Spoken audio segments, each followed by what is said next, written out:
शाहीन शाह अफरीदी ने कहा है कि मैंने कैप्टनसी लेने से पहले बाबर आजम और मोहम्मद रिजवान से एक मशवरा किया। उस मशवरे के बाद मैंने पीसीबी से एक कैप्टनसी एक्सेप्ट की। इस पर मैं अब आपको एक अंदर की बड़ी दिलचस्प खबर देता हूं, बड़ी एक दिलचस्प स्टोरी सुनाता हूं जो मेरे खबरी ने मुझे 2024 में सुनाई थी।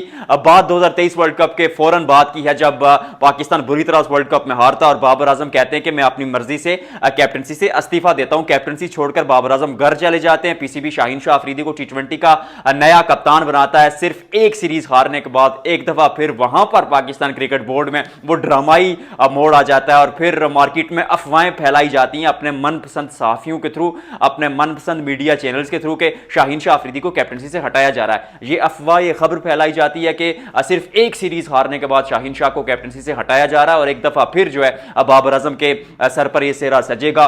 वहां पर अब यह होता है कि शाहीन शाह अफरीदी, मैं अपने खबरी की खबर आपको बता रहा हूं जो उसी तरह उसने मुझे सुनाई थी।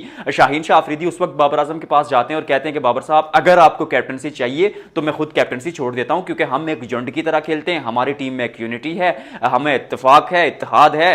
तो उस पर बाबर आजम कहते हैं कि नहीं नहीं शाहीन साहब, मुझे कैप्टनसी नहीं चाहिए, मैं आपकी कैप्टनसी में खेल रहा हूं और आपकी कैप्टनसी में एज अ प्लेयर मैं खुशी से खेल रहा हूं। उस बात के 8 से 10 दिन बाद बाबर आजम कप्तान बन जाते हैं और शाहीन शाह अफरीदी को कैप्टनसी से हटाया जाता है। उस दिन पाकिस्तान क्रिकेट में वो दरार पैदा हुई। 2021-22 वर्ल्ड कप में आपने देखा पाकिस्तान सेमीफाइनल खेला, फाइनल खेला, हार गए, लेकिन टीम लड़ती झगड़ती नजर आई। वो लड़के जो है ना वो बिल्कुल एक फैमिली की तरह खेल रहे थे, जिसको यारी दोस्ती लोग कहते थे। उस वक्त वो टीम कॉम्बिनेशन था और दुनिया भर में उसे टीम कॉम्बिनेशन ही कहा जाता है।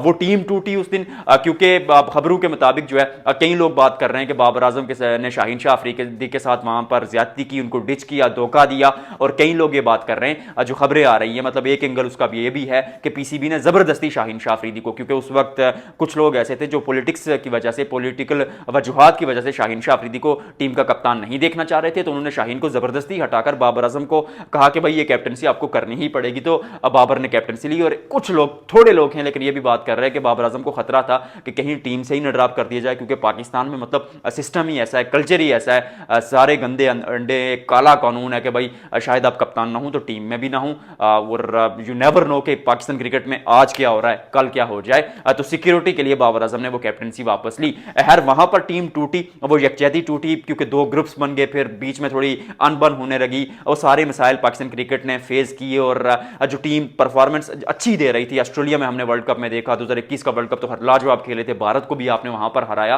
टीम का ग्राफ जो ऊपर जा रहा था परफॉर्मेंस का, वो टीम टूटी, थोड़ी लड़ाई हुई तो अचानक नीचे आ गया।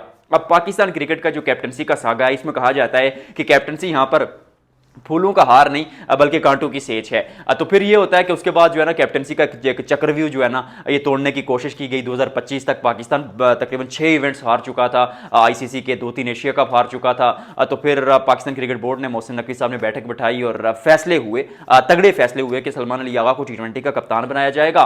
तो ये जो बड़े मतलब खिलाड़ी है, बाबर हो गए, मोहम्मद रिजवान हो गए, शाहीन शाह अफरीदी हुए, इनके पास कैप्टनसी नहीं जाएगी। तो ऐसा होगा कि हम जो है टीम को आगे लेकर चलेंगे। अब सलमान अली आगा जब कप्तान बनते हैं तो आकिब जावेद की भी बोर्ड में एंट्री हो जाती है। सलमान अली आगा कप्तान बनते हैं, अब बाबर टीम से चले जाते हैं, उनको ड्रॉप कर दिया जाता है, टी20 से रिजवान को ड्रॉप कर दिया जाता है। नए लड़के गुल मिल जाते हैं सलमान अली आगा के साथ। बीच में 1-2 सीरीजें जीतते भी हैं, बांग्लादेश के खिलाफ जीते, वेस्ट इंडीज के खिलाफ जीते, एशिया कप में फाइनल खेले। टीम की कारकर्दगी जो है वो 50-50 थी, मतलब आधा गिलास खाली आधा भरा हुआ, जो आप कहना चाहते हैं। फिर बाबर आजम की जो फैन क्लब है, बड़ा फैन क्लब है, ऑब्वियसली मानना पड़ेगा आपको, नेशन का सबसे प्यारा खिलाड़ी है, परफॉर्म भी बहुत किया। मेरे मुताबिक पिछले डेकेड में शायद उन जैसा खिलाड़ी मौजूद नहीं है पाकिस्तान में, या पाकिस्तान ने पैदा है नहीं किया। तो वो वापस टीम में आते हैं। वो फैन प्रेशर भी था, खिलाड़ियों की परफॉर्मेंस जो टीम में थे उनकी इतनी अच्छी नहीं थी, तो लोग कह रहे थे कि भाई ये भी तो बाबर की तरह ही खेल रहे हैं, या बाबर इनसे तो बेहतर है। तो बाबर वापस आ जाते हैं, शाहीन पहले टीम में होते हैं, रिजवान को टी20 से साइड पर रखा जाता है, लेकिन ओडीआई का कप्तान रिजवान ही होता है।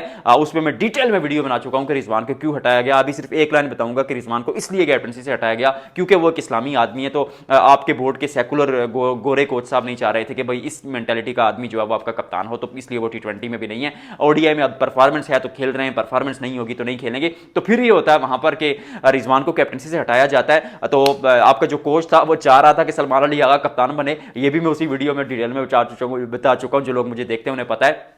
आपका गोरा कोच चाह रहा था कि सलमान अली आगा कप्तान हो, लेकिन आकिब जावेद और पाकिस्तान क्रिकेट बोर्ड के कुछ लोग चाह रहे थे कि शाहीन कप्तान हो, तो इसलिए शाहीन को ओडीआई का कप्तान बनाया गया। लेकिन अब जो है वो मसले सॉर्ट आउट हैं, अब लड़ाई नहीं है, क्योंकि खिलाड़ी एक तो उस स्टेज से आगे आ चुके, थोड़े मिच्योर हो चुके, बाबर हूँ, मोहम्मद रिजवान हूँ, शाहीन शाह अफरीदी हूँ, दे नोज दैट कि गेम से बड़ा कोई नहीं है और वो कैप्टनसी के पीछे उस चक्रव्यूह में फंसने की कोई जरूरत नहीं है। अपनी गेम के लिए अपना 100% दीजिए। और बाबर आजम क्योंकि परफॉर्मेंस के मिसाइल से भी जूझ रहे हैं, तो वो सिर्फ उस पर फोकस कर रहे हैं, अब मेहनत कर रहे हैं। आई रियली होप कि वो रन बनाएंगे और शाहीन शाह अफरीदी एक मिच्योर लीडर की तरह, क्योंकि पीएसएल के 3 टाइटल्स जीत चुके हैं, अपनी टीम के साथ गुले मिले रहते हैं और खिलाड़ियों को बड़ा बैक करते हैं, तो वे एक अच्छा साइन पाकिस्तान के लिए, पाकिस्तान क्रिकेट के लिए। तो शुक्र है कि कैप्टनसी की वो लड़ाई, वो मसले, वो मसाइल खत्म हुए और आई रियली होप कि अब कोई नया मसला जन्म नहीं लेगा, क्योंकि T20 में सलमान अली आगा कप्तान हो या शाहीन शाह अफरीदी कप्तान हो, क्योंकि सलमान अली आगा T20 में कप्तान ना हुए तो मैं श्योरिटी के साथ आपको लिखित में देता हूं कि वो टीम में भी नहीं होंगे, तो वहां पर तो फिर कैप्टनसी के मिसाइल होंगे ही नहीं। शाहीन वहां भी बन जाएंगे, ओडीआई में भी होंगे। और अगर सलमान अली आगा परफॉर्म करते रहे, जो कि साउथ अफ्रीका के खिलाफ उन्होंने किया, एशिया कप में टीम जस्ट ओके खेली, इतना अच्छा नहीं खेली पर बहुत बुरा भी नहीं खेली, मतलब it was just fine, average खेली, तो अगर परफॉर्म करते रहे तो T20 में वही होंगे। तो आई रियली होप कि अब वो जो लड़ाइयां थी, वो मिसाइल थे, वो नहीं होंगे और पाकिस्तान क्रिकेट टीम एक झुंड की तरह एक बार फिर खेलेगी। शाहीन शाह अफरीदी की ने मजीद प्रेस कॉन्फ्रेंस में कहा कि हम तैयार हैं और लड़कों को जो है चांस मिलेगा, हम 2027 का वर्ल्ड कप अभी दूर है, तो इसलिए एक्सपेरिमेंट्स कर रहे हैं, तैयारी कर रहे हैं उसके लिए। और जाते जाते वो ये भी बोले कि T20 वर्ल्ड कप में जो खिलाड़ी खेल रहे हैं वो उस हिसाब से तैयारी करेंगे और ओडीआई वर्ल्ड कप में जो खिलाड़ी खेल रहे हैं वो उस हिसाब से तैयारी कर रहे हैं। यानी पाकिस्तान क्रिकेट भी समझ चुका है कि फॉर्मेट के हिसाब से अकॉर्डिंग टू द कंडीशन और according to the situation team बनानी पड़ेगी। तो इस वीडियो में फिलहाल इतना ही, आपसे मिलते हैं अगले व्लॉग में।